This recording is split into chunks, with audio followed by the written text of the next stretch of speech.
The MTG podcast is a virtual space for women and minorities in the tech and creative industries. Tune in as we explore inspirational, educational, and community insights through different perspectives, expanding the diverse cultures and societies that reflect us. We're more than a designer. We're more than our name badge. We're more than the work we produce. Welcome to the More Than Graphics podcast. We're that tribe. Hey, what's up, everybody? Welcome to the More Than Graphics podcast. I'm Danielle. And I'm Cicely. And y'all, we have such an amazing episode planned for y'all. Y'all don't even know it. We are on the cusp of greatness right now. As we talk about all things conquer. Conquer is our word of the month. And let me tell you, when we talk about conquer, I'm talking about conquering realms, conquering spaces, all the mental and emotional things that we can conquer for ourselves and others in need. Today's episode is all about conquer, and we are geeking out, not only because our topic is so powerful, but we're able to kind of bring to your good graces an audience with something that we're very all kind of passionate about. And when I say passionate, I mean like we're raw about it. And that's all things Game of Thrones. So if you are a Game of Thrones fan, this episode is for you. If you're not a watcher of the wall, it is okay to pass. But I hope to catch you on the next episode. Today is all about Game of Thrones and really kind of talking about, again, this theme of conquer and what that kind of looks like for us as creatives and as women in tech. All of us are big fans of The Realm by George R.R. Martin. And I personally have been the biggest fan of today's guest, as he is a viral commentator, a fellow podcaster, and a nerd of the written word. But before we get into all of that, Cicely, what's up? How you been? I've been good. Yeah, a lot of changes in life. But like keeping in the Game of Thrones theme. So some of you may have known I went out on a slight maternity leave. There were some babies brewing. So I welcomed the twins on May 9th. And in true Game of Thrones fashions, they also have names named after a couple of my favorite people from the series. So we have Miss Arya and Mr. Jorah. And so I've been conquering being a mother of twins and navigating that and just figuring that out. And, they're kicking my butt, but that's okay. This is life, right? C'est la vie for real. Like, I am such a huge fan of the show and all the themes and all the many different characters that we've all come to love and hate across the series. But I really am so excited. When you first told me that these were going to be your kids' names, I leapt from my seat. I know you were doing backflips. I know. Like Aunt D was doing backflips. I was ready. I was prepared. I was like, y'all just wait. These kids don't even know what the show is yet, but they gonna know. They are. Like when it's age appropriate, of course. Age appropriate. Yes. But it's so funny. That's the only names that me and Ryan agreed to. So it's the only two names that we could find that we agreed to that we were like, these are the names. Like it was the only two. Like there were no other names that we agreed to. Those were the two. So we've known probably since I was like 3 or 4 months pregnant that was going to be their names. Wow, that's early. That's really good. We were not planning. Y'all planners on the plan. I love it. Awesome. Well, I'm more than excited to introduce today's guest. Cicely, will you do the honors? Absolutely. And I was going to do my really awesome English British accent, but it's rusty. So I'm just going to do my regular announcer voice. So today, introducing our guest, announcing Cicero the Great of House Cicero, second of his name, Lord Paramount of the Southeast, Lord Paramount of TikTok, wielder of Yanni Truths, crown brother of Thrones commentary, and protector of the realm. Long may he reign. Welcome. Okay. We had to get the proper title. We're gonna do this right. If we're gonna do it all the way. I absolutely love your channel. I follow you. I first followed you from TikTok, and then it span over to other channels. And I first fell in love with the way that you were giving colorful commentary right after Game of Thrones episodes. And I was just kind of enthralled with the way that we're not seeing as much colorful representation from this perspective of this incredible universe that George has created. And so when I first found you, I was like, this, how long has he been here and I'm not known? Like, I felt like I needed to go back to like the very first video to figure out exactly where I was just now catching up. And so now whenever I see your video pop up every single time, I just get giddy excited because I know the commentary is going to be rich. It's going to be loud. It's going to be powerful. You're going to have moments where you're kind of like, yeah. And moments where you're like, Lord Paramount. And so I really enjoy being able to have you here in this space as a creative, right? As someone who creates a lot of content, probably in a short amount of time, to gauge different audiences and readers who are also huge Thrones fans. And I'm really curious to kind of know from your perspective, like, how did this start? How did you even get to this point where you wanted to make these videos? Well, I got on TikTok in 2020, like most other people. And at that point, I'm such a multifaceted person. I was doing just random stuff. I was trying to be funny, which was kind of falling flat. Then I started talking politics, and that was here and there.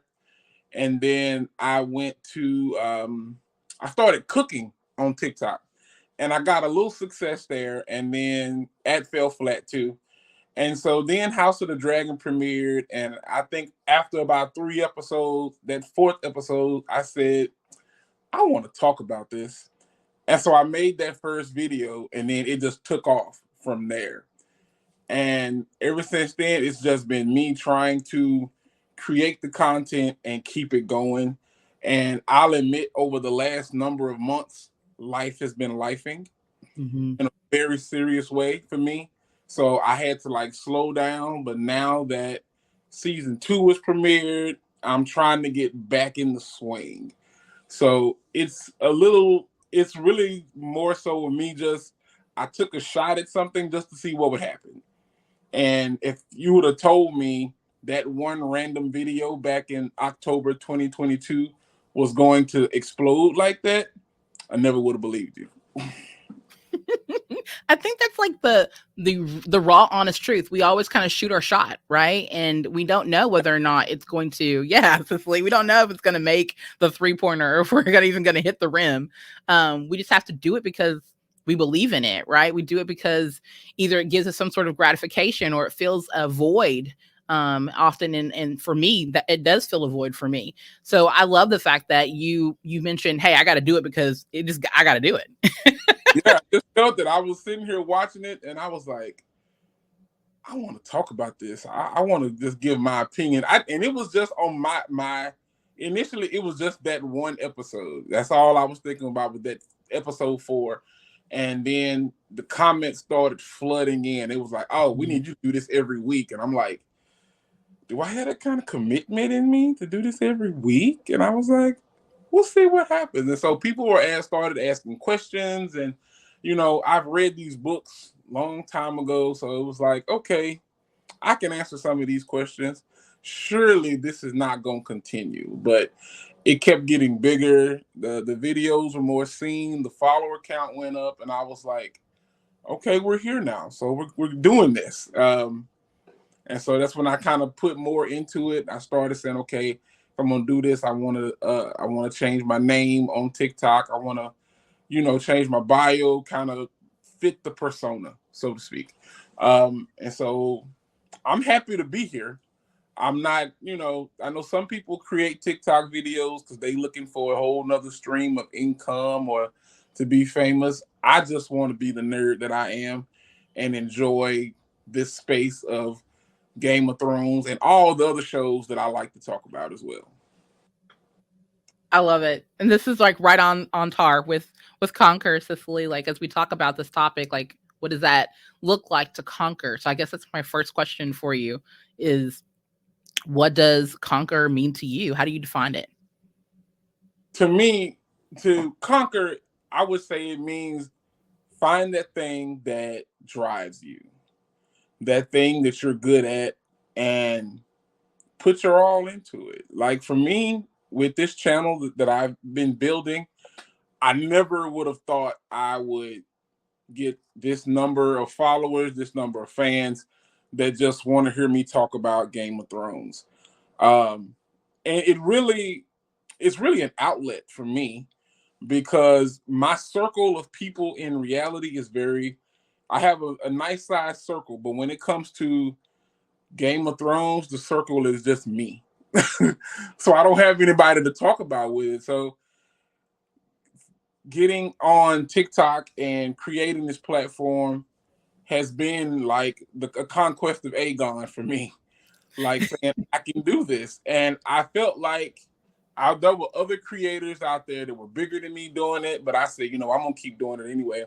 And then when those bigger creators started recognizing me, and then I looked up and those bigger creators are following me now, that's when I said, okay, I've done this. I'm good at this now. I think I'm pretty good at this. I thought I was okay, but now I'm sure I'm good at this. Because like as good as I try to be talking Game of Thrones, there are a couple of other creators out there, like a Game of Thrones historian, Khaleesi, or she's an overseer Lannister now.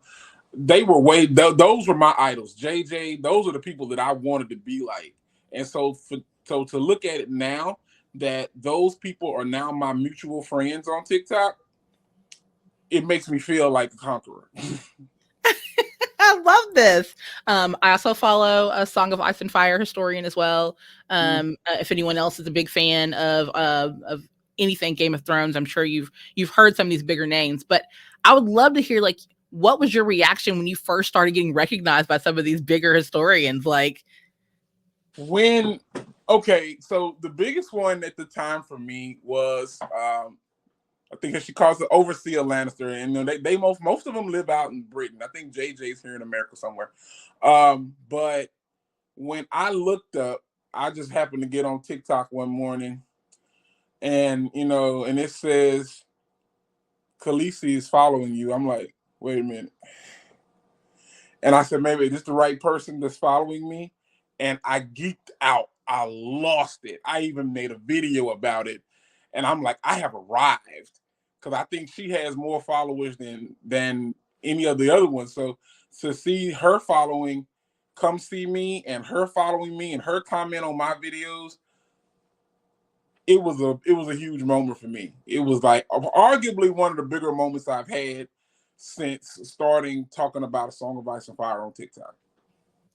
Yeah, I'm smiling from ear to ear because I think I saw that reaction video at one point. Like you made a video about it, and I completely agree. It feels magical knowing that your passions, your talent, and that the things that you craft are being recognized on a larger stage. Yeah, I'm as Cicely as Kermit the Frog and adding all things. I'm just wanting to kind of let people know, like in these spaces, especially for creatives, we get so caught up in our fishbowl, and it's so easy for us to think that we're less than when we actually are not. We feel like sometimes we're not creating enough impact. We're not doing enough. We're not visible enough. We're not seen enough. And yes, there are plenty of other aspects out there in the world that will continue to carry that weight for us. But to know that you're being visibly, recognized in that way, I just feel like that's such an honorable thing. And so for anyone out there who is, working their way up that ladder, right, for content creation or a TikTok influencer of any kind, things along those lines, it's so important to remember that you're not alone. And you gave me confidence, Lord Paramount, specifically around, being a Black nerd that's in love with Thrones culture. And I just felt like it made it more okay for me to, keep being great, keep being nerdy. And yeah, definitely have to keep going because, it took me a minute to find my niche on TikTok. I didn't know if you'd have told me Game of Thrones was going to be my niche, I'd have said no way. And so I have other people that are friends of mine that come to me and say, hey, how do you get this many followers? How do you do this? And I say, you just got to stay the course. You're going to create your videos, you're going to post your content. And some days you're going to get 200 views.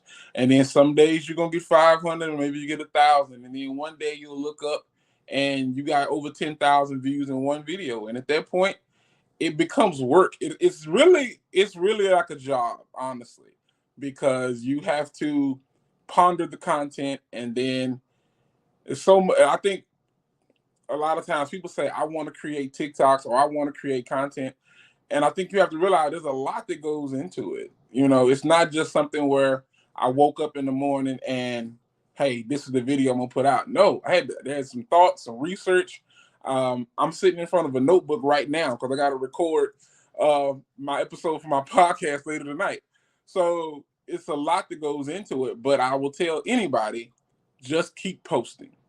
And if you keep posting and you keep doing what you feel is your thing, it'll hit. You just got to give it time. And one of the things that you said resonated with something I told Danielle right before you hopped on.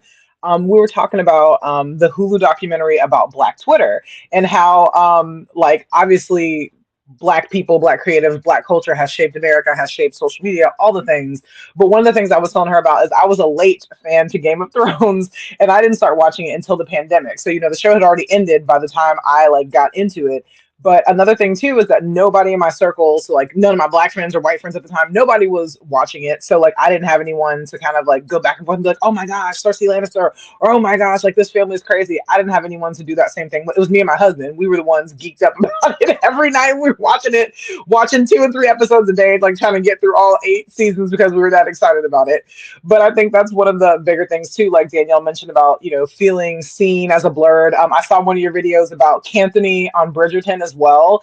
And I was telling Danielle, that's what I love about Bridgerton, because it's a period piece. And when we were learning this stuff in school, we knew that nobody looking like us was in the ton or, was going to these balls and doing all this amazing stuff.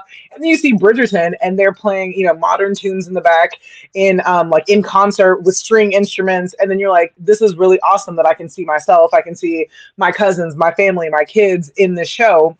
And then it gives us a place, it gives us something to talk about. So on Black Twitter, there was the hashtag Dim Thrones, and I never heard about that until 2 weeks ago. And I've been crying looking through the Dim Thrones hashtag for like the last week and a half, because I think it is the funniest thing I've ever seen. And then, like you mentioned, kind of like tying that back in. So not only do you have like kind of the global community where it's just everyone who loves Game of Thrones or Bridgerton or whatever show, but then there's like the specific niche of the Black community. And you know how we take everything and make it a meme and make it ridiculous and make videos and songs. So I think one of the most amazing things about being like in the blurred community or having like a special, I guess, subsection of any show or any subject is like when you take it and then you add the culture to it, and then it becomes that much better. So I wanted to say that is one thing I really appreciate about the work that you do, the commentary that you have, that you're just authentically yourself. You throw the culture in, you throw the research in, but again, there's so many people that look like you and that don't look like you that can relate to the material that you do. So thank you for that, and it's really important that you do that. I appreciate it. It's fun for me. It really is. Like I'll admit, creating content for this particular genre or any other show that I really enjoy, it's fun. I have a good time doing it. A lot of times when I'm sitting here in my apartment creating or shooting videos, I have to stop because I'm making myself laugh, and I gotta go, okay, I want to convey this sense of humor, but I can't convey it and laugh at the same time. So right, you can't be cracking up at your own jokes. But I mean, it's stuff to be funny though. Like I'd be laughing like that too, so I understand. Definitely. It's always a good time. Like, how many times did you crack up laughing in that Targaryen wig? Like, oh my God, I would have been crying. I wouldn't be able to make it through. I got the wig on Amazon, and then I tried it on after I got it, and I went in the bathroom, looked in the mirror, and instantly fell out. I said, okay. And so I called my daughter's mom. I said, hey, I'm gonna need you to come help me style this wig or do something with it on Sunday. And she's like, okay. And she didn't come, but one of my other friends came. And so I'm sitting on the bed and she's like combing, and she's like, this ain't human hair. I'm like, I know it's not human hair. I ain't paid for human hair. It's like $20. So basically a Party City wig. Just make it look halfway decent. And so it was like, I didn't dressing up for the premiere was an idea that hit me about probably Wednesday. I think Wednesday, I'm gonna dress up. And so I jumped on Amazon Wednesday morning while I'm at work, using up all my battery juice, trying to find everything out on work. And I said, okay, so I'm gonna do this shirt, I'm gonna get the shoulder thing, I'm gonna get the gauntlets. I said, I already got a sword, I'm good, I don't need that. And when I put it together, and once I put it on Sunday and I put it together, I just had to step away from the mirror and just kind of really laugh at myself, because that's how my sense of humor is. Yes. because I feel like if you can't laugh at yourself, something's wrong. And so I laughed and I took pictures and I sent it to some of my friends. One of my friends said, "Don't text me no more this month." and, you know, she's not a Game of Thrones fan. Matter of fact, if I talk about it, she said, "Oh, you watching them people with the white hair?" I'd be like, "Yeah." I love it. See, that's gonna be a Like, hashtag on Twitter. Them I people said, with the white hair. "Okay, yeah, people with the white hair." I said, "Whatever." So it was fun, and I'm gonna like dressing up for it. It's something I'm gonna keep doing. I'm not gonna say every Sunday I'm gonna have a different fit, but I'm gonna try to change it up and do some different stuff, you know, as the season goes on, just to see how I enjoy myself. Even though it's just me watching by myself.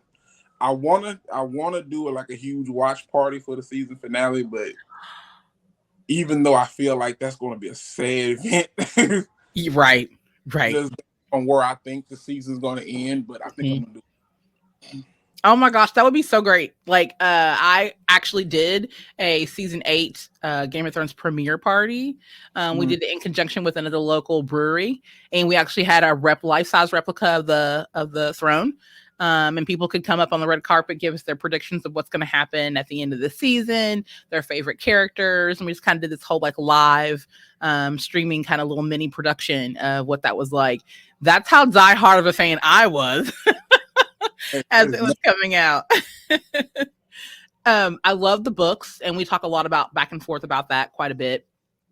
And I love getting other people's perspectives in and around the differences between what they see on the screen and the differences of kind of what's being told in the story of the books themselves.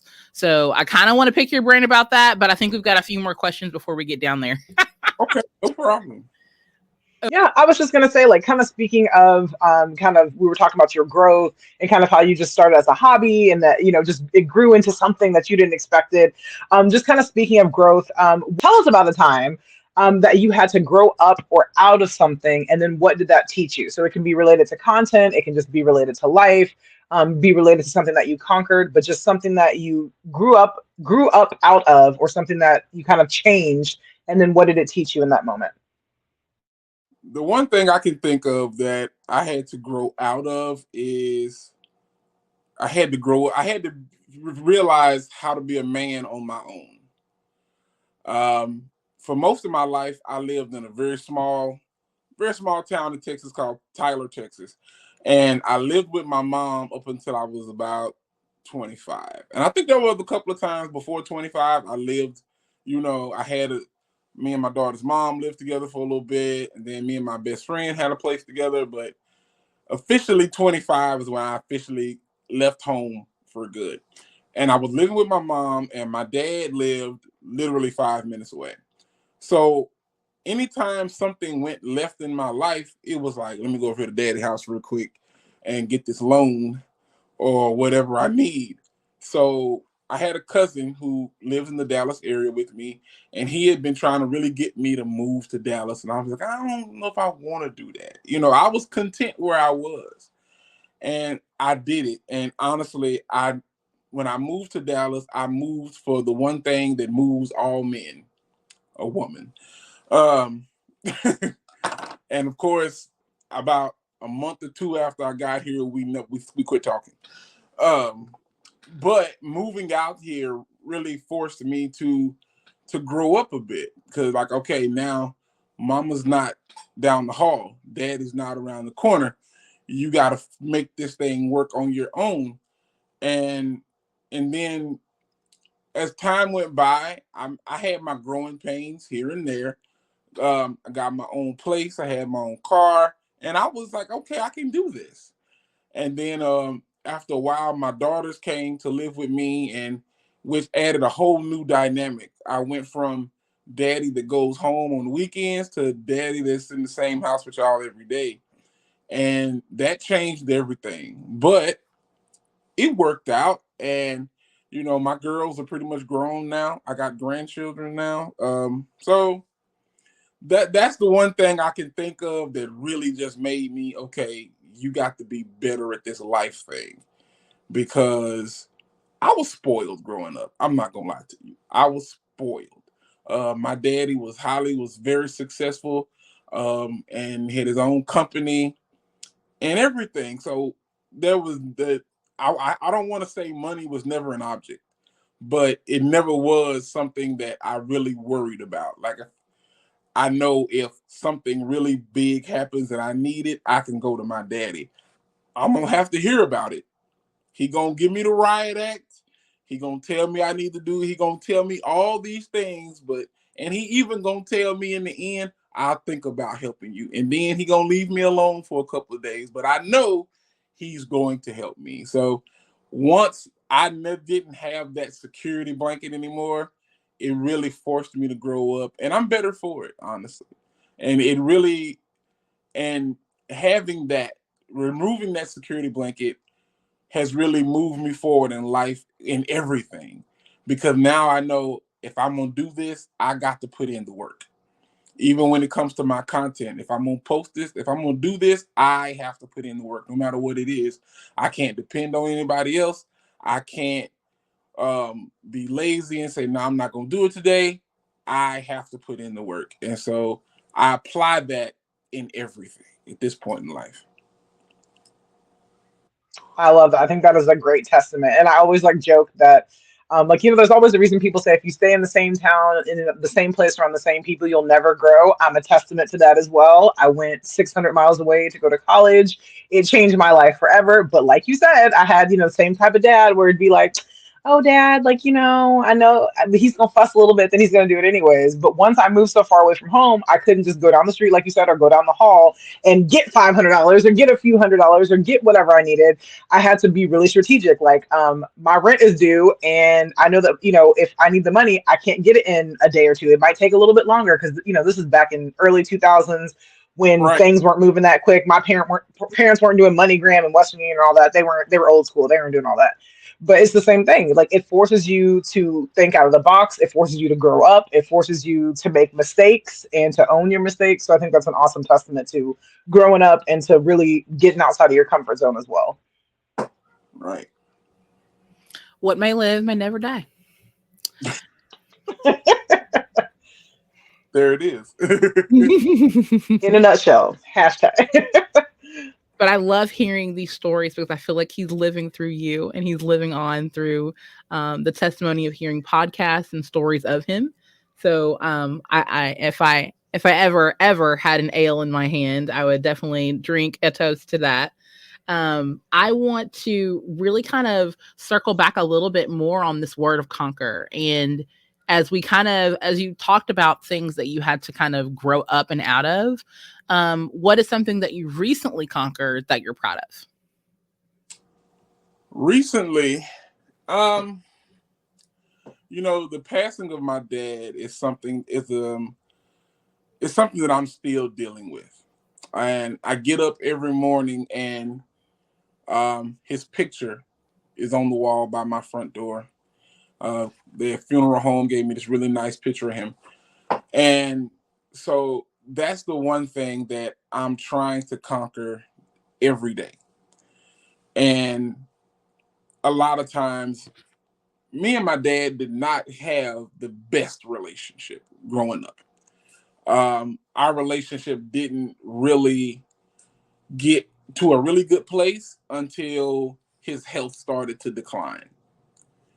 When I was growing up as a kid, my dad was very hard to talk to. I could call him just wanting to shoot the breeze, and he was just very one-word conversation. And it got to a point to where he thought the only time I'd call him is if I wanted something. And I got so tired of trying to get him to open up to me to where I just said, you know what? Then we'll let that be what it is. When I call, I need $20. I need $100. I need whatever. And that was our relationship. And so when he had his first stroke in 2013, I was there without question. I moved back home. I left my job to be at his side. And for a year, I was there with him. Then I came back to the Dallas area, and then I just burned a bunch of miles on my vehicle driving back and forth on a regular basis, trying to keep up with everything that was going on with him. And my dad was a hard man, and no matter, he wanted to do everything his way. And so as time went by, his health got worse because he wouldn't do what the doctors wanted him to do. He wanted to do what he wanted to do. And so about 2021, I had to make a very hard decision, and I had to place him in a nursing home because he needed around the clock care that even if I moved back home again, I couldn't provide. And he hated the nursing home for a while until he made some friends. And when he made some friends, my phone rang a lot. The administrators would call, say, "Oh, your dad is acting up." He would Mr. What's the name and Mr. Other name, and they just doing the most. And I'm like, well, yeah, that sounds like my daddy. That's just what he do. What you want me to do about it? So losing him is something that I really struggle with. And I think the one thing that I'm doing currently that helps me conquer his passing is renovating his house. So slowly, he has like a 2,500 square foot home that is needs a lot of repair. And so since about 2 weeks after he passed, we started working on it, and it's a huge DIY project. So it's just me and my daughter's mom. She helps me. Her husband, he's like the contractor because he knows all this stuff. I'm just so it's just like three of us go down to my hometown every couple of weeks, and we'll paint some walls or we'll pull up some carpet, and with every bit of progress I make, I feel like I'm doing him justice and I'm beating it. So, getting past my father's passing is the one thing that I'm struggling to conquer, but I feel like I'm winning right currently. I love this. This is absolutely, what a beautiful testament and testimony. I absolutely love you're a Brand the Builder, but you're not, a Bob the Builder. So we just want to make sure everyone understands. I'm an idea guy. I'm when it comes to like fixing and a house, I'm ideas. I will find the stuff. Like, oh, let me get on Home Depot and let me look this up, or let me go to Lowe's or Floor and Decor. I'll find something that looks pretty, but I'm gonna need y'all for the installation because that's not my gift. my gift is to pay for it, let y'all do it, and somewhere halfway in between, I'm gonna go buy a box of chickens for lunch or something. I love it. That's my gift. I mean, I can paint. I've been painting. I've been doing a little, painting when we've been there. I can do that. But, some of the complicated stuff, like we had to fix a threshold in the door. I was like, Jamal, that's you. That's you. I'm going to go paint the hallway, Right. I'll let you need to go to Lowe's or something. I can put the light fixtures back on, but don't tell me to do any plumbing or electrical. Yeah. But I think that is amazing. It's a great testament to you and your dad. I'm glad that you were able to have a better relationship towards the end of everything. I feel like that's one of the things that if you, at least when people that you love, if they pass away, if you can kind of mend whatever happened between you all and get back on one accord, I think that's amazing. My dad passed away October of 22. So the same thing with my dad. I'm like, I have no regrets. He was sick in his last days, but I have no regrets about anything. We always had a great relationship, so it just continued on. And, like you said, you got calls about your dad doing stuff. My dad suffered from dementia, so there would be some things that he said that I would just be like, and I have to tell people like, "Oh, I'm so sorry. Like he didn't mean that." Like he had me on my toes the last few weeks and months of his life. He had me just out here like being a parent to him. So Yeah. I definitely understand parents and shenanigans. But you mentioned kind of the DIY project is helping you kind of process the grief and get through that as well. So what do you do for self-care? So other than like DIY and doing your content, is there anything you do to kind of like take a break and to decompress and to really just take care of yourself, especially at this time? I'm a shooter. You can find me at the gun range at least once or twice a week. My oldest daughter, she thinks I'm a mini terrorist because I got a thing. And I was one of those people that I don't need a gun. I never own a gun. And then my cousin took me to the gun range one time, and I was like, I kind of like this. This is all right. And so now here I am, like 3 handguns, a shotgun, a rifle later, and I'm enjoying myself. So that's like whenever I'm like, you know what, let's go to the gun range. And the good part about it is the gun range is like 5 minutes away from me, like right around the corner from my apartment. So I can get off work and be like, come home, and I'll be like, which guns am I taking today? And then I go, and I'm never there long. I'm there maybe 30, 45 minutes, but it's enough for me to decompress and let out my emotion or whatever I'm going through against paper targets. Other than that, of course, I'm always watching TV. So one of my friends just got me in the SWAT with Shamar Moore. I love the show. It's a good show. It really is. I'm on like season 3, and I think I watched the episode before I jumped on here. So TV, guns, that's my decompression, and of course, spending time with my little men, the heir to the Southeast. He keeps me on my toes. He's 11 months yesterday, and then my other grandson, he's 3, April, May, June. He's 2 months now. So they keep me going, and that's those. So guns, TV, and my grandsons is pretty much how I decompress. Oh, I love it. I love that's the type of grandpa we like. Yes, exactly. Get it. Can we, Maester Granddad? Can we make that a hashtag? Right. I absolutely love that. And I love seeing them in your stories. Like every once in a while, you'll put a story up and you'll see them playing in the video. You'll be talking about something related to Game of Thrones, and all of a sudden they just start to look at you and kind of wondrously in the camera, like, huh? The youngest one, his mother is very picky about him being on online, so I don't show that often. But the oldest one, his mama does not care. Yeah. So whenever he's with me, matter of fact, whenever I go live on TikTok, the first question is, "Say, where's little man? Where's that?"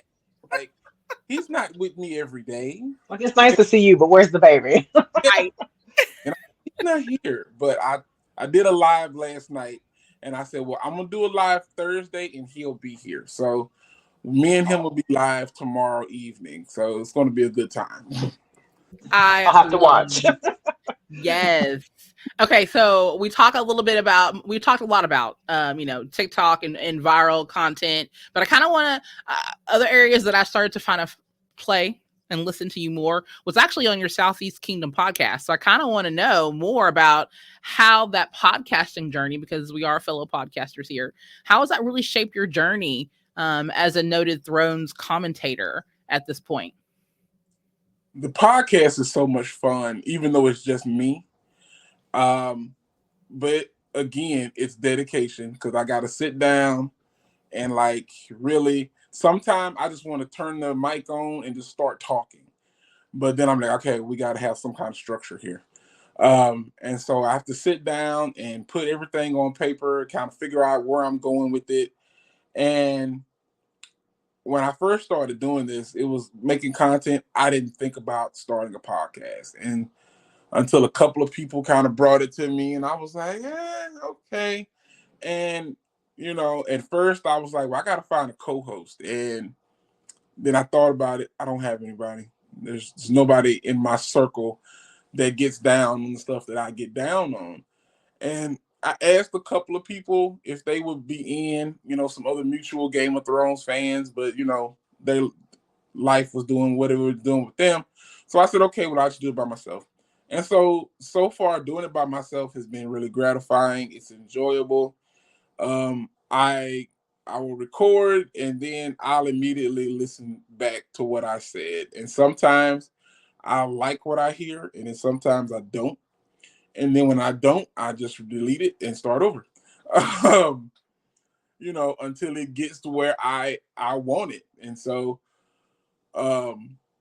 it's been really fun. And I never thought I would be into creating and making my own podcast. And it's still small and I don't have a lot of listeners, but like I said earlier, I'm just going to keep doing it. And eventually somebody will see it. Somebody will hear it and more people will enjoy it. But it's a good time. Because I knew, and I break it down. It's broken down into 3 segments. The first segment is normally always Game of Thrones related. The second segment, I'll break into something else that I enjoy from a nerd perspective, superheroes, cartoons, or whatever, another different show. And then the third segment, I call things worldly, but not nerdy. And that's whatever thing that's viral online. I think I talked about the girl that ate the 48 oysters and Yeah. the girl that wouldn't get out the car at Cheesecake Factory. Yes. I've talked about my displeasure in the presidential election.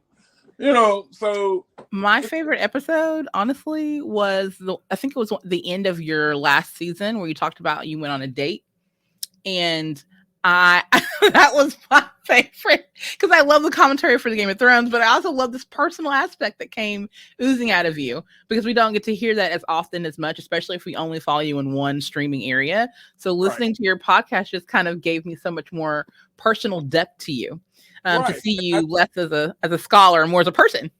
Yeah, and I think that's what the things worldly but not nerdy section is about. Yeah. Where I can let out the other parts of me that aren't technically nerdy. I can talk about the stuff that I do feel passionate about, but I know if I make that my content, y'all not gonna hear me. So that's where I get to talk about dating and 50-50 and how to, because I feel like that's just a trigger word. It does. It gets the people going. It does. You say 50-50 and people go crazy. And I be like, look, I don't even think y'all really understand what a real 50-50 looks like. So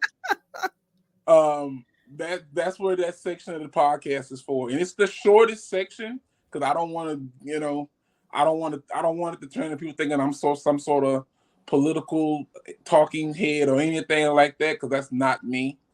Right. I just give my little opinion on a couple of topics. I think on the last episode I talked about the Caitlin Clark madness, and yes, and so that's what that section is for. Is for me to kind of expand into the other parts of me that most people don't get to hear about. They're used to my nerd stuff, but that one section is say, oh, okay, well, he got more going on than just the nerd stuff. He's into some other things as well, and that's pretty true. I love this. Okay, so now we get to like the nerd and nerd stuff, because I feel like that's kind of where most of our heart lies, right? We talk about these differences between the HBO TV show and like the books and the literature. So I'm breaking it down in a couple of sections. We're going to start with Game of Thrones first. Okay. What overall thoughts between book versus TV for the entirety of Game of Thrones? I think every time that I think about just the differences, I'm always thinking about the Battle of the Bastards kind of feel, and remembering seeing what that visually looked like in comparison to what I'm visually reading and absorbing in my head. So things along those lines. Like, are there anything major things that stood out to you between the two contrast pieces? Well, whenever and I tell people this when we talk about the books versus the shows, I always say that whenever you adapt a book to a show, you have to understand that there are going to be differences. There are going to be changes, because some things that go over really good in the book are not going to go over on the screen. They're not going to go over, but the book, in my opinion, will always be more entertaining. And that's because I have a very vivid imagination. So whenever I'm reading, I'm painting pictures in my head, like most good readers are. And so I'm always enamored with what I read, regardless to what it is, as you can see by the bookshelf behind me that's ever growing. So when it comes to Game of Thrones, it's like there are so many things that were different from the book to the show, and it's very difficult to name all of them. And you know, of course, then once they got to a certain point in the show, they ran out of source material. Right. And they was flying blind. it turned into fan fiction at that point. Mm-hmm.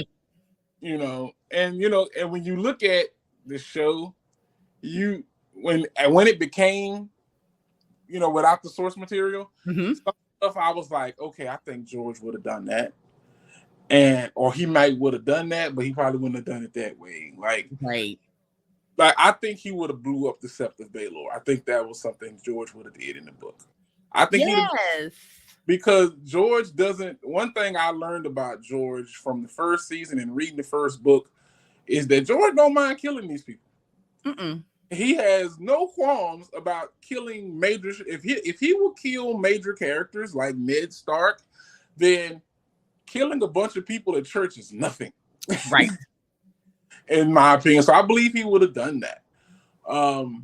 Even though it's not canon to the book as of yet. And don't get me started on the Winds of Winter and why we don't have it. Right. Oh no, you can talk. That's okay. Because that's a whole nother can of worms. And my feelings about Winds of Winter has ebbed and flowed. At one point, I was like, we're never going to get it. And then I think round about the time when I really started talking about House of the Dragon, a mutual on TikTok, I think the Golden Boy, me and him was doing live videos together. Yes. He said, it's coming. And he made me believe it was coming. Okay, I'm back. Let's go. And then George was like, oh, I'm 75% done with it. I'm like, all right, it's going to be soon. And 75% done. You've been saying that for the last year and a half now. So now I'm back to we ain't getting these books. And I say that, and I said that somebody asked me about getting the rest of those books in the live the other night. And I just broke it down. I said, look, you got to look at it like this. This is my opinion on why we don't have these books, because there's more money in television than there is in the books. That's it. There's more money there. So when you look at the fact that we got House of the Dragon, they've already started shooting The Night of the Seven Kingdoms. Yes. They've hired a writer for Aegon's, the Conquest of Aegon. They're talking about 10,000 ships. They got the Sea Snake. That's just money on top of money for him. Yes. So where's the incentive for me to sit down and finish these books when if I'm gonna get tens of millions of dollars or $100 million doing these over here, I think I'll just let that slide over there. Mm-hmm. Absolutely. And that's just what it is, and that's just what I think it is. I think that's my opinion, that there's more money in the shows than in the book. So his focus is on the shows and being executive producer and writer for the shows. And as long as they keep coming out with quality TV programming, I'll deal with it. I'll create my own headcanon for the end of the books, and then I'll live with that. I'm okay with it.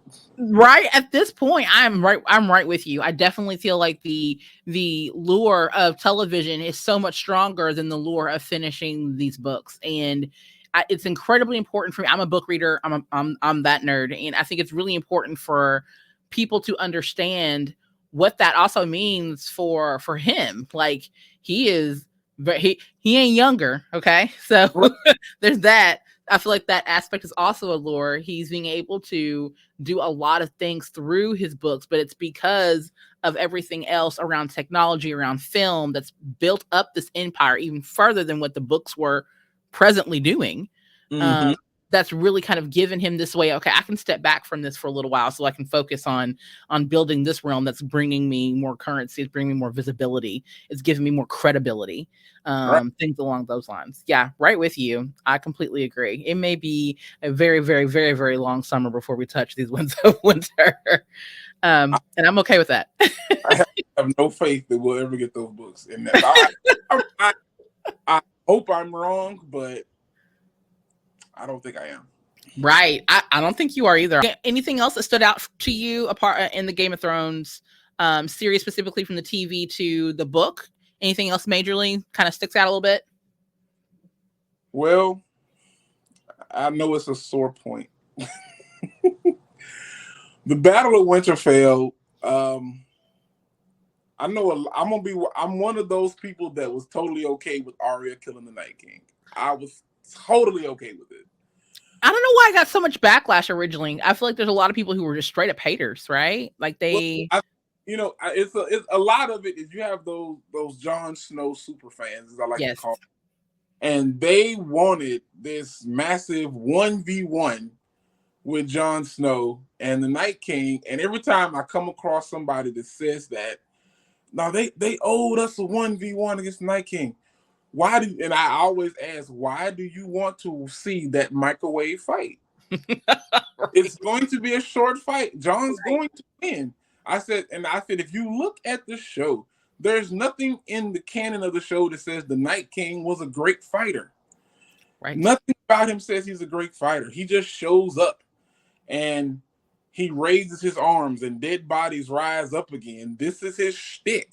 They said, well, he didn't even fight. When did we ever see him fight? Right.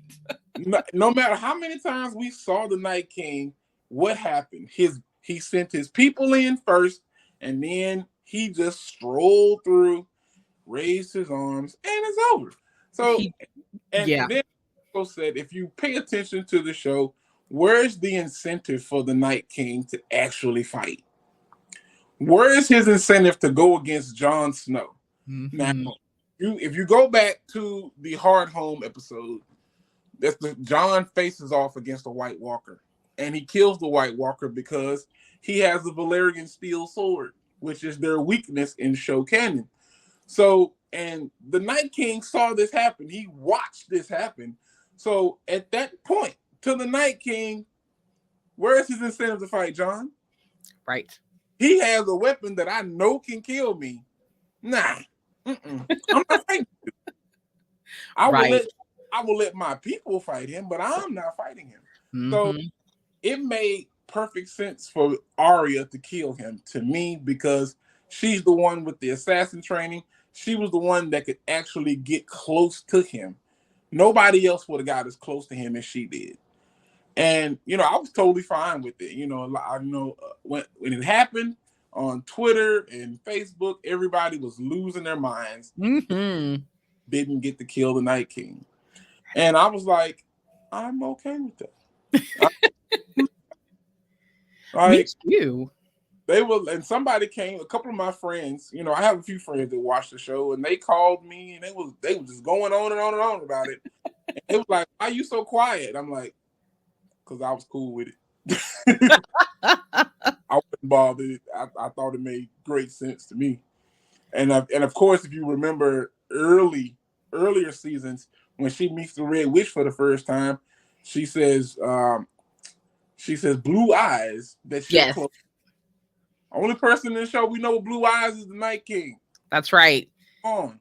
Yeah, we put them pieces straight together. Right as soon as she said that, I was like, "Ooh, this is a good idea." So, now of course the rest of the Battle of Winterfell could have been shot better. I mean, it could have had a little more light because it was kind of dark. It was. I had to turn the brightness of my TV up, actually. Same. I turned the brightness of my TV up, and it was still dark. I'm like, Jesus. And I thought the battle plan was a little off. Matter of fact, now that I mentioned battle plan, there's a couple other battles in Game of Thrones that show this kind of well. Because I felt like sending the Dothraki straight at the dead was dumb. I'm like, I really thought this as well. This was my first initial thought. As soon as that happened, I was like, so you sent them to their death for what purpose? Like, what was the reason? Mm-hmm. Like, why would you do that? That didn't make any sense.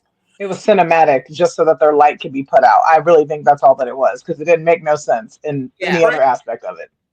The majority of the Dothraki died in that one moment. Exactly. But somehow, when we get to King's Landing, she got a whole new platoon. I noticed that too. They must have been reserves that stayed at Dragonstone. That's what it is. That's my headcanon, that they stayed at Dragonstone. So like most of my issues, and I'm also thinking back to like the Daenerys' whole plan when they make it to Dragonstone. It was just dumb move after dumb move to me. Like, why did we even stop at Dragonstone to begin with? What was the point? We got the overwhelming numbers already. We got 3 dragons. Why don't we just go straight to King's Landing? We can come back for Dragonstone later. But why don't we go straight to King's Landing and get this over with? Yeah, she listened to Tyrion too hard. I feel like Tyrion, somewhere along the line, once they ran out of source material, Tyrion got stupid. Yeah. It was like the one thing that made him a very interesting character in the early seasons was his intelligence. And then somewhere along the line, he just stopped being intelligent. And I was like, Tyrion's kind of dumb now. Yeah. So like his whole battle plan, like we're gonna take Casterly Rock. Why? Right. Out of his own pride at this point. Casterly, I understand, there are people there at Casterly Rock, but Jaime's not there, Cersei's not there, right. Kevin is dead. So what is really the point? Cersei don't care about Casterly Rock. So why are we messing with that? That was so sending the Dothraki, not the Unsullied, that was a waste of time, in my opinion. Yeah. Like Tyrion's battle plans were just terrible, which was sad for me because his battle plan at the Battle of Blackwater was great. Yes. But when he got with Daenerys, all his battle plans were stupid. And, I know, it was kind of a weird situation, though. Do you feel like that was kind of out of I'm enamored so much by Daenerys that I'm falling into a stupor because he was kind of smitten by her in a lot of areas? I think that's part of it, but I also feel like Tyrion still had a soft spot for his siblings. Yes. And, it showed at the very end when he goes through the rubble to find their bodies. He had a soft spot for them. And I feel like that Daenerys should have clocked that. Like she should have clocked that and he's my hand, but that's his sister, that's his brother. Would he still have some feeling for them? And in the end, you can tell he did. But now, did his feeling for them factor into his whack battle plans? We don't know. But if I had to bet, I'd say 60-40. Yeah, it did. Oh, yeah. Absolutely. And we're back to fractions and stats. I love it. 60-40, 50-50. Let's go. I love this. Okay, so overall House of the Dragon thoughts now, because we definitely Game of Thrones had its own sphere of influence. But as we're now approaching, we're not even we're only through episode 1, y'all. So, they have already, with House of the Dragon, they've made so many significant changes from Fire and Blood that I'm kind of like, I don't know where this is going to go. Like, I know the bullet points. I know who dies. I know who goes, but how certain things are going to play out because of the changes they've made, I don't know. Like what appears to be the exclusion of Nettles, which kind of hurt me a little bit because I like Nettles' character. Yes, I'm a huge Nettles fan. Right, exactly. But it feels like even if we get Nettles, I think at this point she's not going to be a dragon rider because it appears to me that her story as a dragon is being absorbed by Rhaena Targaryen, which I kind of get it. You want to give, I understand, you want to give Rhaena some more to do in this story. Totally understand. I totally understand that. And so there's the exclusion of characters, kind of, some characters major, some minor, that I've noticed that that has made me feel like, okay, let's see how this is going to play out. Nettles, Daron. Now they said that some people are saying, oh, Daron's going to be part of season 3, but I'm like, how? Yeah. You've you've never acknowledged his presence as one of Allison's children. In episode 1 of season 2, Allison says both of, when she's talking to Otto, she says both of my sons, Aegon and Aemon. She didn't say all my sons. She said my sons, implying that she only has 2. Correct. And then also, and I said this, when they're at the small council meeting in this episode, they're talking about, Otto is saying, oh, my nephew Ormond, he's gathering the forces of Old Town. Nowhere in there, when he says they're going to be on the march quickly, nowhere in there does he mention Daron and his dragon. Right. Exactly. So it leads me to believe that Daron's not going to be part of the story. So not having Daron, not having Nettles, kind of, makes me wonder. Now, as we noticed from Blood and Cheese on Sunday, there is no Maelor. Prince Maelor is not in the story. And I have a theory as to why Prince Maelor is not here. Oh my gosh. Yes. And my theory to his absence is simply a lot of kids, during the Dance of the Dragons, a number of royal highborn children die. And, Lucerys, Jaehaerys, just those are the first 2. Of course, Prince Joffrey later on. Yes. Now, of all of them, Prince Maelor has the most gruesome death of all of them. Yes. So, in my opinion, it's very difficult when it's one thing, like the Red Wedding was some of the most gruesome thing I've ever seen on TV. It was pretty dark. It was very dark. And I didn't think it could get that good because it was really dark in the book. Yes. And the show, it was not as dark in the book, but it was still just as dark. So when I think about it, I'm like, okay, we already have the beheading of one kid in season 2, episode 1. Do they really want to bring in another kid that's literally dismembered? Yeah. He's, so what, and 3 years old. Yeah. We're going to dismember a toddler.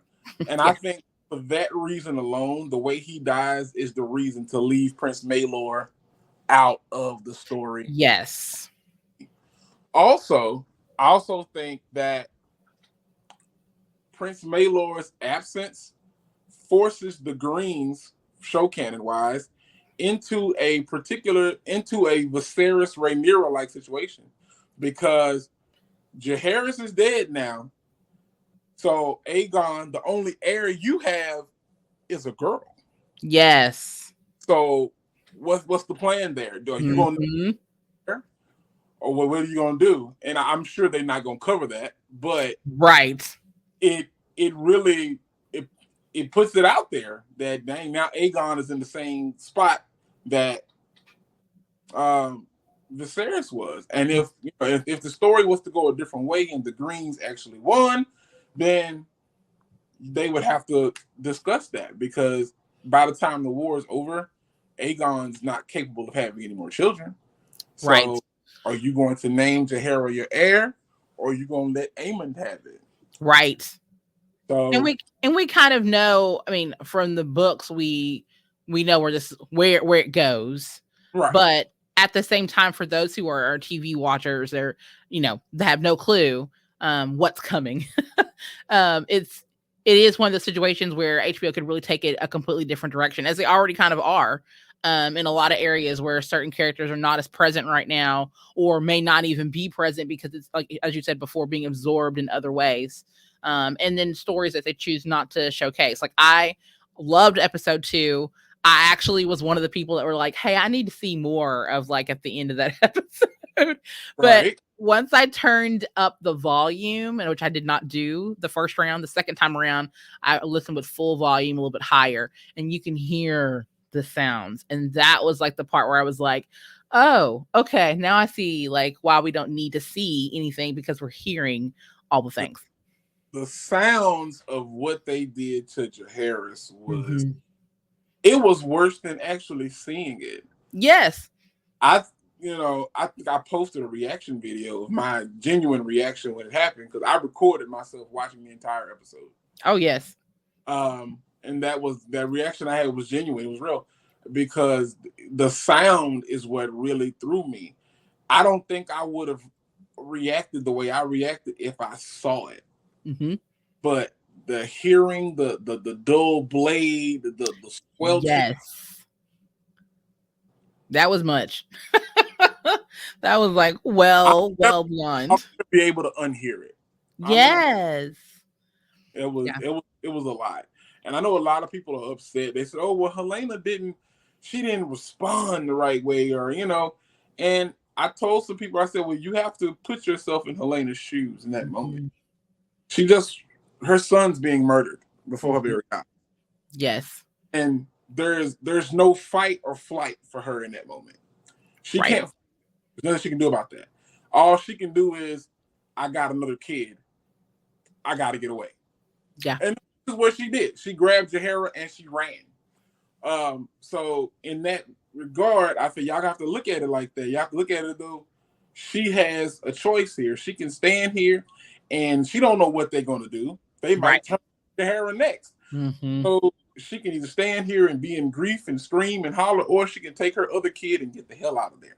Right. And that's, so and I'm sure in episode 2, we're going to see more emotion from Helena in that situation, but also it's possibly we don't, because I noticed she's really started to disassociate herself from his death, because when she gets to Allison, Allison's like, what happened? And she didn't say they killed my son. They killed the boy. Like, she didn't even know him. Right. She completely detached. Like, she just detached herself from it. So I'm sure there'll be more emotion from her in the oncoming episodes, but I'm not expecting a huge just no. I know how she responds to it in the book. Right. But I think her book response also is connected with the fact that Maylor is there. So correct. Can she still convey that emotion without Maylor?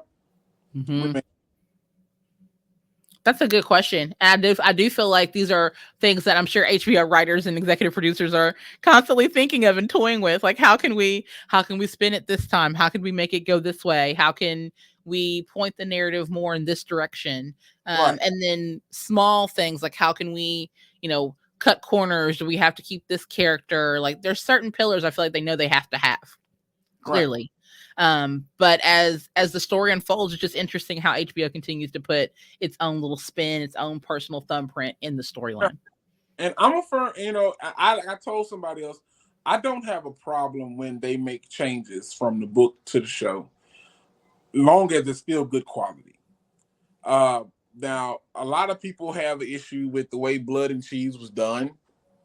And, and to me, some of those people, I'm asking, like, so you wanted to see that?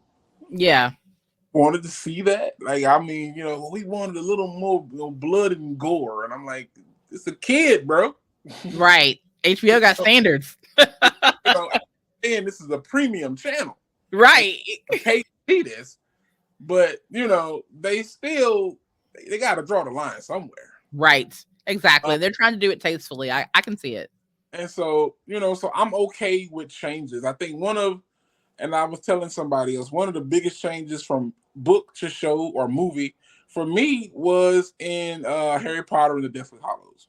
Oh, yeah. In the last book, you have 2 fights, 3, and they're both 3-on-1. You got Luna, Ginny, and Hermione facing off against Bellatrix Lestrange. And of course, the killing curse sweeps past Ginny. Molly takes over, tells the girls back up, and she kills Bellatrix. I would have loved to see that. Yes. In the show, in the movie. And then you had Voldemort facing off against Slughorn, Shacklebolt, and McGonagall. And, and that fight there just has layers. Because, Slughorn, I know he feels some type of way because he's the one who taught Voldemort about Horcruxes and all this Yes. other. So I would have loved to see that fight, those two fights play out. But instead, what we got was we still got the Molly versus Bellatrix, which was decent, and gave Harry and Voldemort their own separate 1v1 that was still great. Mhm. So I don't mind changes from the book to the show, long as there it's still a quality thing. When you produce it and you put it out there, it's still like, yeah, I enjoyed that. Mhm. And I'm cool with it in that regard. But if you make a change and it's dumb, then I have a problem with that. Like, I still wish they would have put Peeves in. I would have been okay with that. like as far as Blood and Cheese goes, the only thing that really bothered me in the show was when they started acting like they didn't know where they were going. I'm like, in the book they knew exactly Right. They knew exactly where they were going. Exactly. Mhm. and Yeah. the whole, we going in there to kill Aemon, and I'm like, come on, bro, you're Mhm. not going. Because I mean, Damon, you have to know that if you send these two Timu assassins in there to kill Aemon, Aemon's going to dispatch both of them with the Exactly. great ease.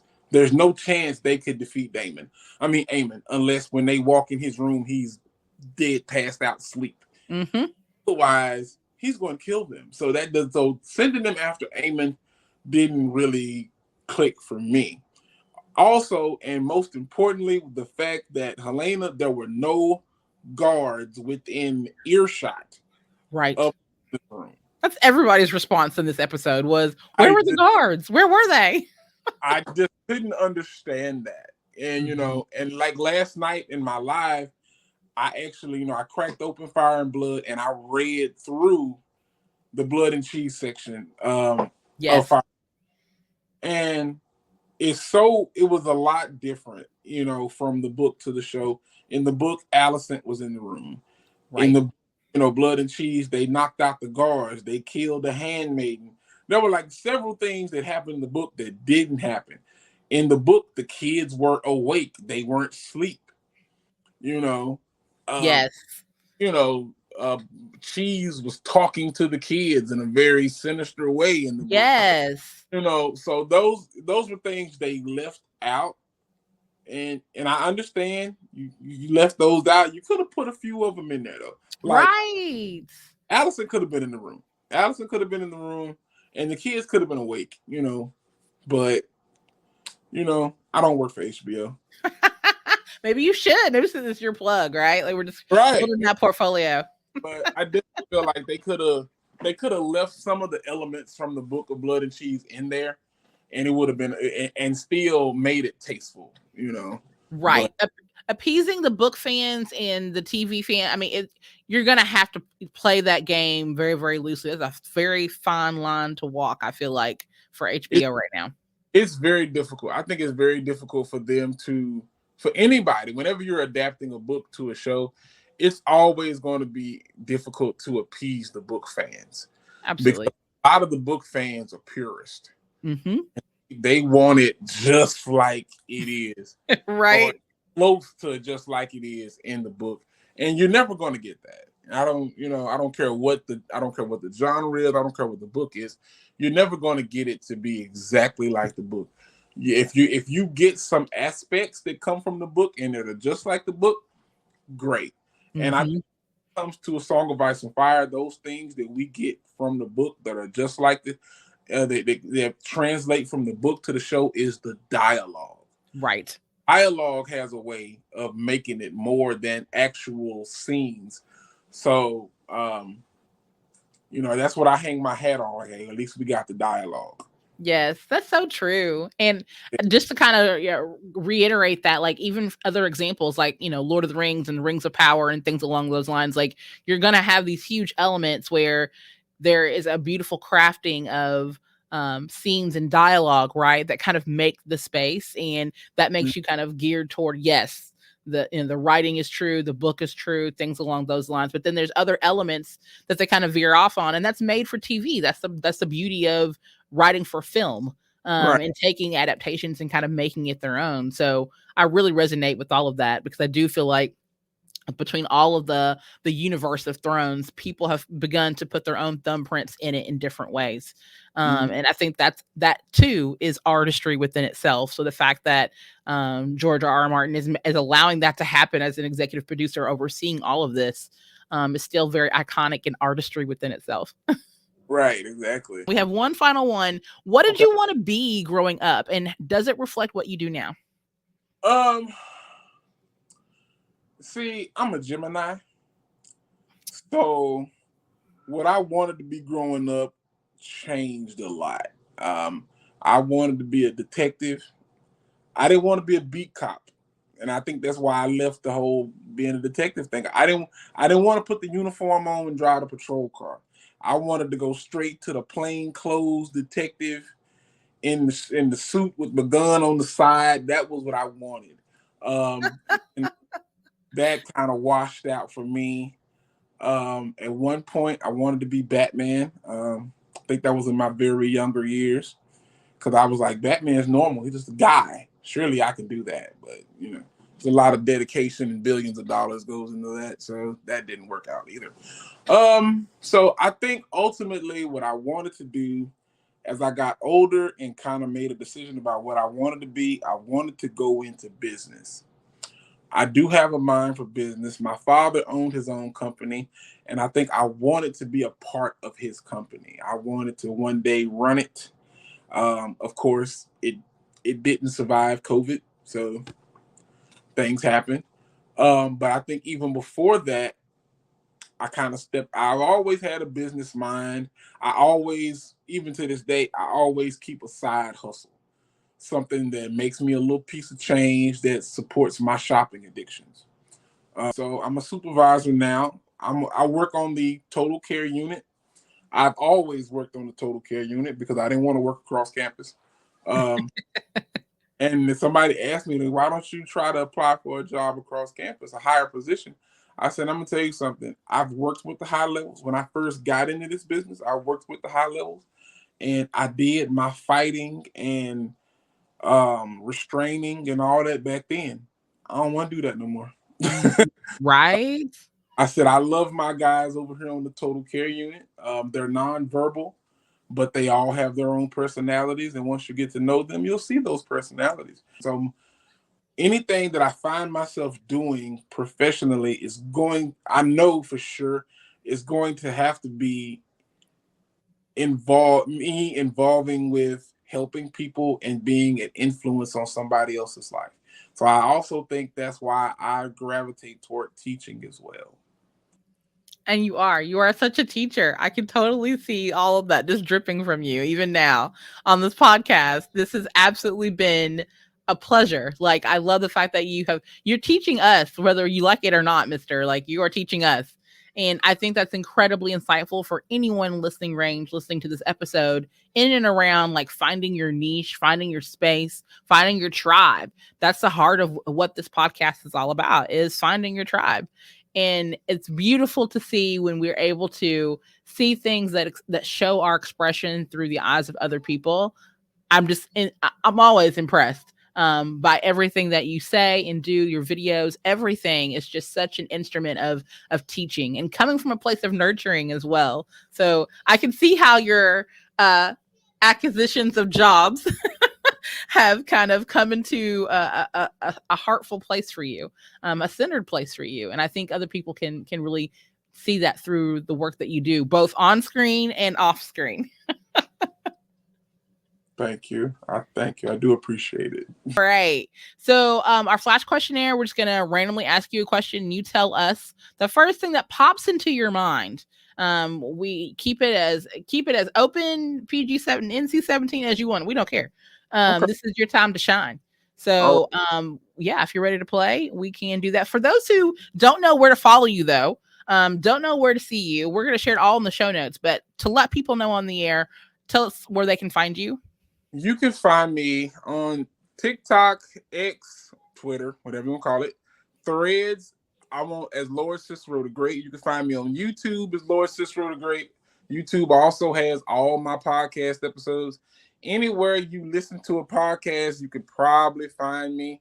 Apple, YouTube, Amazon Music, Spotify, all of those. iHeartRadio. Yeah, we're there too. Um, I have a Facebook, but I don't use it that often. You can also find me at Lord Cicero the Great on Instagram. I will tell you, Instagram is more. If you want to see more personal of me, Instagram is where you go, because I post my thoughts. I post pictures of me and my children, my grandchildren, all over my Instagram. There's not a lot of Game of Thrones content on my Instagram, but there is the other side of me, the more personal side of me on Instagram as Lord Cicero the Great. I follow both because I want my Game of Thrones commentary, and I want my House of Dragon commentary, and I want my Rings of Power commentary, and I want all the things. I want all the commentary, but I also love seeing this personal side of you, and I think that's the reason why I was so drawn to ask you to be on this platform, because a lot of people put up the this is who I am on TikTok, but they don't really show the other side, the personable side of who they are, the day-to-day gratification or non-gratification that they may be going through, the hardships that they have to go through on a day-to-day basis. And you just really display that so well, especially for us as people of color. We have sometimes struggled with that a little bit more than others. And I really appreciate the fact that you're always so transparent and hilarious and timely and on point. It just gives so many of us permission to do the same. So thank you. Well, very welcome. Awesome. All right. So I'm ready to dig into this class questionnaire if you are. I'm ready. Let's go. All right. If you were a superhero, what would your superpower be? And what would your superhero name be? My power would be super speed. Oh, yes. Definitely speed. And so it's actually a tie. It's a tie between super speed and teleportation, which kind of, in my opinion, kind of the same thing, because I hate traffic. My name, if I was a speedster, I have no idea. I'm not really sure what the name would be. I would think it would. I wanted to be something to do with speed, but that's kind of generic too. So, man, pick a name. I'm so enamored with my last name that everything I do fantasy wise, I throw my last name on it. So yes, I see it like right now. I can totally see it. I think I was in a fantasy wrestling league, and they were like, "What's gonna be your wrestling name?" I'm like, Cicero. So that might be it. That might be my superhero name as well. All right, I like that. And Cicero, like the O, for speed, like put big O right there. That's pretty good. That's pretty good.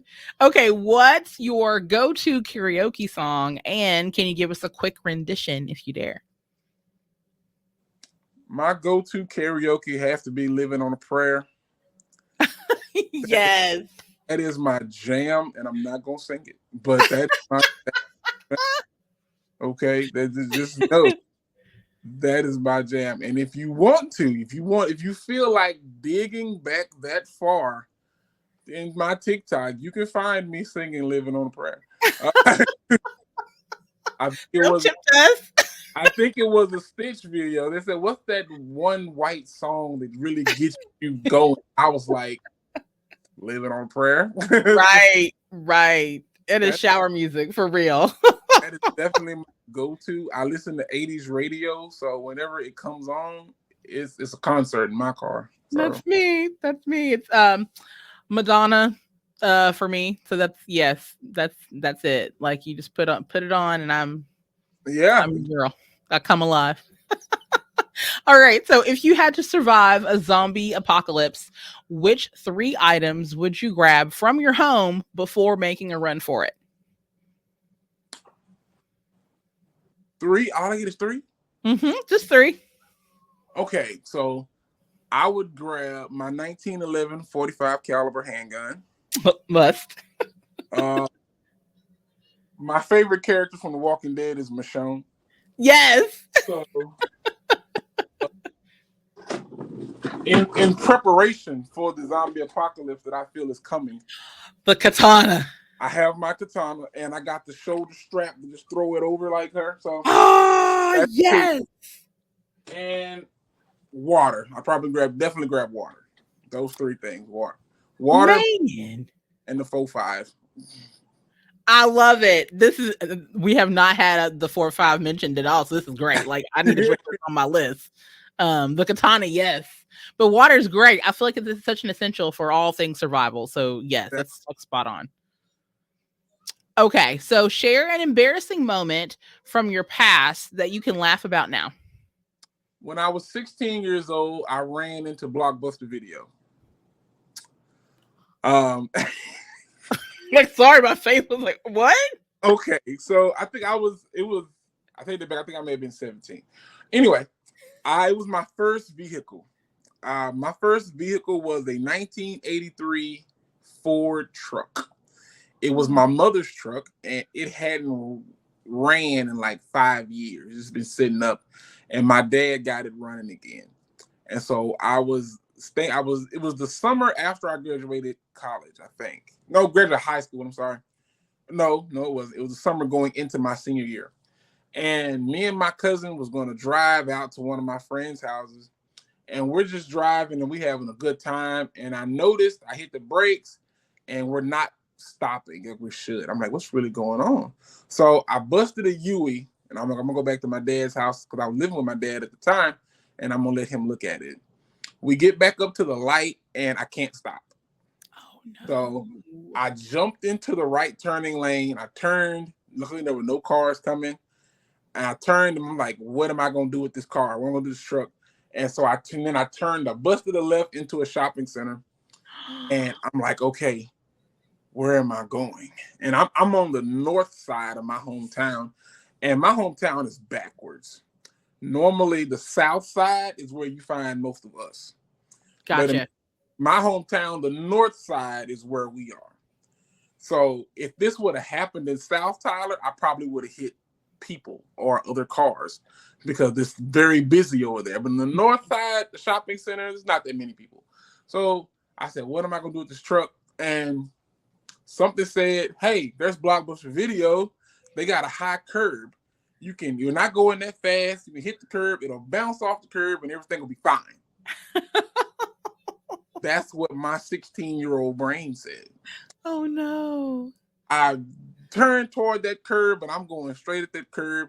My truck hit that curb. It hopped up onto the curb. Right. And I remember the guy. There were two guys that were inside Blockbuster Video working. There was a black guy and a white guy. The white guy was frozen in terror. The black guy, somebody I went to school with, literally jumped over the counter. And glass went everywhere. And I was so embarrassed. And I think I hit the exit door. Now, thankfully, there was a lady and her daughter getting ready to leave. And I will admit, if I'd have been about 10, 15 seconds later than I did, they would have been coming out the door as I hit that door. Oh, wow. So that was without a doubt my most embarrassing moment. That truck led me to a number of embarrassing moments. I think I ran into the zoo in that truck as well. It just stopped on me on the road, and I'm like, I got to get this off the street. And so the guy shows up, and we're both pushing the truck, and I turned the wheel, and I had the wheel turned, but I wasn't guiding it. So we're both pushing the truck from the back, and it's going this way, and it's going down a hill, and it takes off, and I'm running behind it, and the other guy got the car and left, and it hit the zoo. But the way the zoo in my hometown was built, the trees and vines were so entwined with the gate, it just bounced off the gate.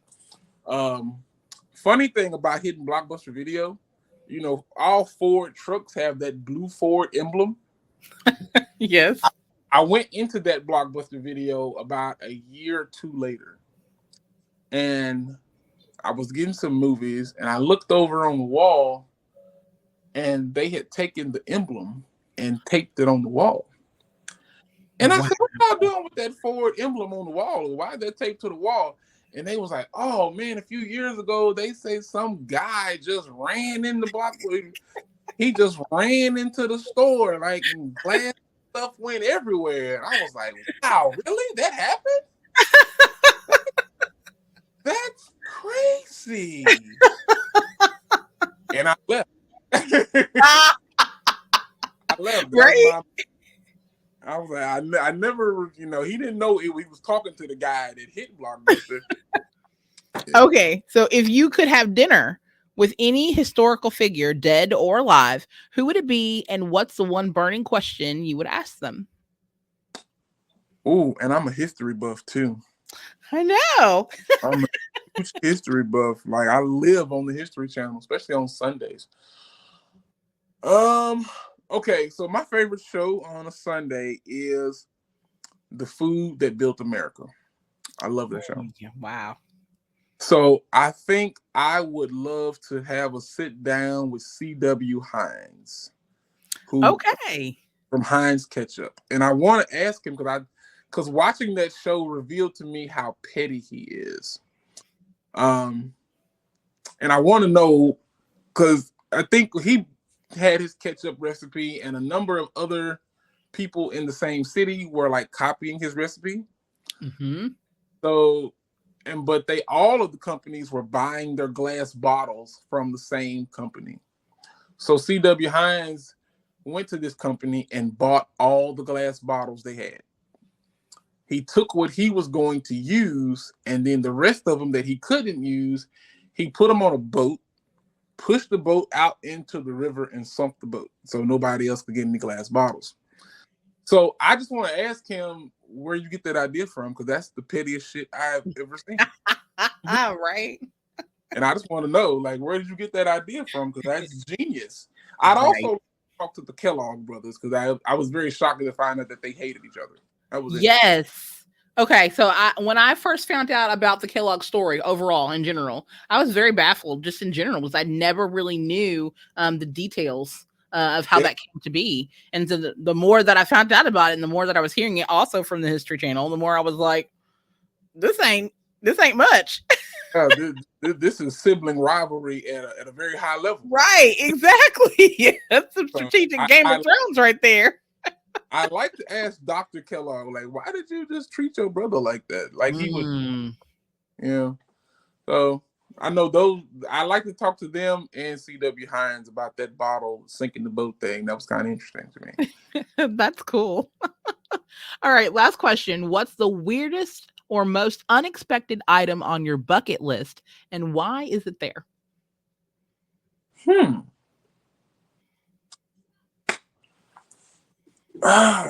My bucket list is a short list because I just be doing stuff sometimes. But if it hits my bucket list, I'll be like, it's time to go ahead and go do it. Because I have a cousin he's all about new experiences. So, I will say the weirdest thing on my bucket list, as a Black man, I want to go hunting. Yeah. And I know that's something that we don't, we typically don't hang out in the woods and hunting, and it's not really something we do.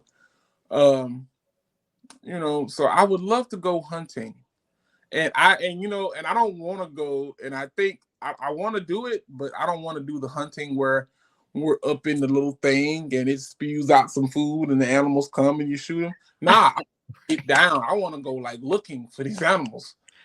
Right. And hunt, but I don't want to get Dick Cheney though while I'm doing it. So there's that. So that's why it's a tough moment for me to like really actually do it. But I really want to one of these days. You're more than welcome to come elk hunting here. Like Kentucky's full of it, so we're all about that life. Ain't that like moose or something? Mm-hmm. Deer. I don't know. I feel like I like deer. I love eating deer. I ain't never shot one. I mean, I've never went hunting, period. But I would definitely be down to try it, though. I want that's definitely on my current bucket list. A lot of the stuff that's been on my bucket list was just like simple stuff that people do a lot, but because of my complexion, I don't do that. Like jet skiing. I did that back in 2013. I went jet skiing and I fell off the jet ski, and that was an experience for me. Because when you go jet skiing, they make you watch this video and they show you if you fall off, this is what you do. And they say if the jet ski goes to the left, then you lean to the right. And if it leans to the right, you go to the left. And my cousin was with me. And whenever I mention my cousin, it's the same guy. Like the one cousin I'm always with. And like, where you with? I'm with cousin. They know who I'm with. I don't really have cousins. I'm always like the bear. It's cousin. He's like the cousin, and I call his wife cousin and I call his children cousin. So, we're all together. And so we were out there on the ocean. We were in Destin, Florida. And we're out there on the jet skis. And for me, it was the Mariah Carey Honey video. I was having a good time. And he kept trying to talk to me while I'm trying to concentrate on this rocking thing. And it went one way and I linked that way and I fell off. And he was like, do what they did in the video. I'm like, yeah, that's right. What he did in the video. And so I swim around to the back of the jet ski because in the video, they're like, grab the bar on the back, push down and remount. And it dawned on me at that moment. When I tried to push down and remount, it dawned on me that the dude in the video was probably like 120, 130 pounds. And me, I'm sitting out here at a good 5'4" something, 5. So I'm like, that's not going to work for me. So the remount didn't happen. And cousin had to go find some help. And he found this lovely Caucasian family. They came over. They were so helpful. Oh. The husband jumped in the water like it was an episode of Baywatch. Right.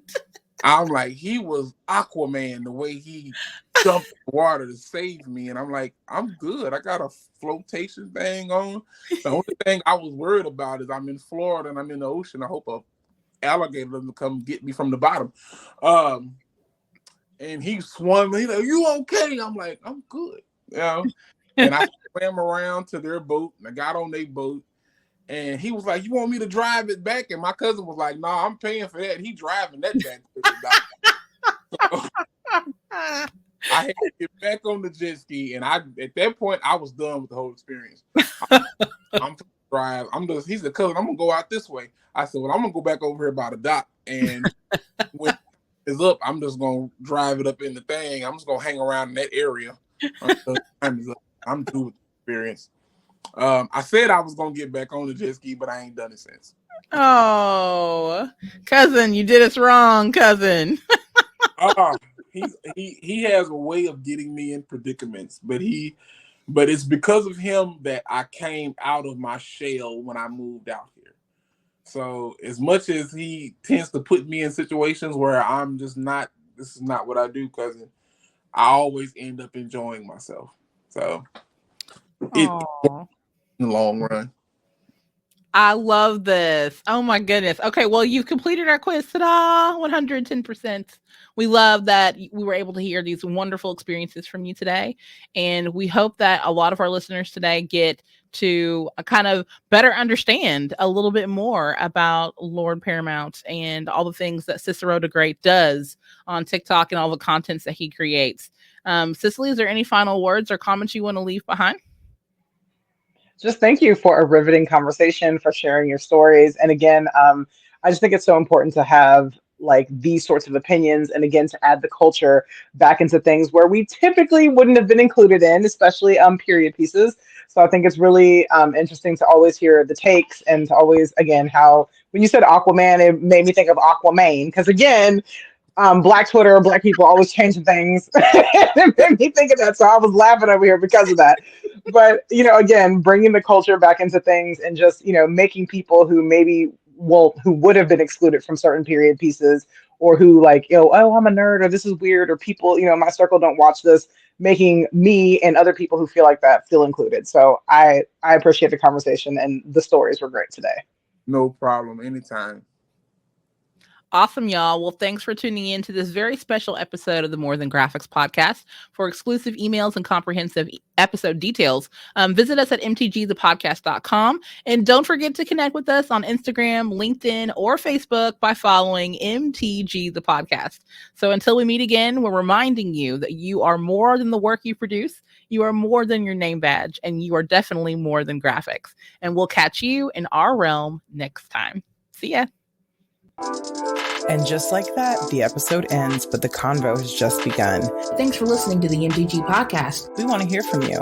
If you enjoyed our podcast, give it a review on your listening app of choice. Continue to follow us across MTG socials. And look out for bonus content releases throughout the year.